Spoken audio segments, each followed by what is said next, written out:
आम्ही इयत्ता 7वीतील मुलं छोटासा विज्ञान प्रयोग सादर करणार आहोत। तर प्रयोगाचे नाव आहे घनतेचा परिणाम। सर्वप्रथम आपण प्रयोगाला सुरुवात करूया। तर इथे आपण ग्लास, बटाटा, पाणी, मीठ हे प्रयोगाचे साहित्य घेतले आहे। तर आता आपण ग्लास घेऊ, त्याच्यात 2 पेले पाणी टाकू।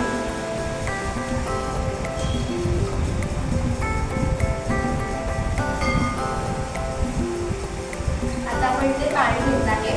आता आपण बटाटा घेऊ, तो आपण पाण्यामध्ये टाकू। तर तुम्हाला काय दिसते? तर इथे बटाटा पाण्याच्या तळाशी गेला आहे।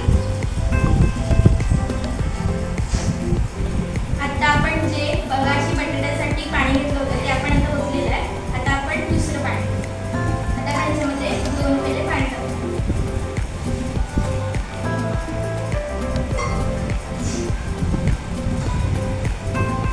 पाणी टाकलेलं आहे, त्याच्यामध्ये आता 4 चमचे मीठ टाकू।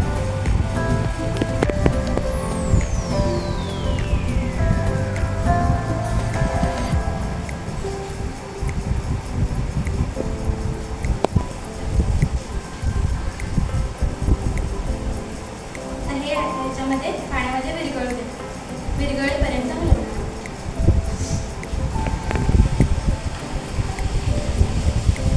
त्याच्यामध्ये हे पाणीमध्ये मीठ विरघळलं आहे। त्याच्यामध्ये आपण जो मगाचा पाण्याचा बटाटा टाकला होता तोच या पाण्यात टाकला आहोत। आपल्याला यामध्ये काय दिसते? या पाण्यामध्ये बटाटा तरंगू लागला, कारण याच्यामध्ये आपण पाण्यात मीठ टाकल्यामुळे क्षारांचे प्रमाण निर्माण झाले।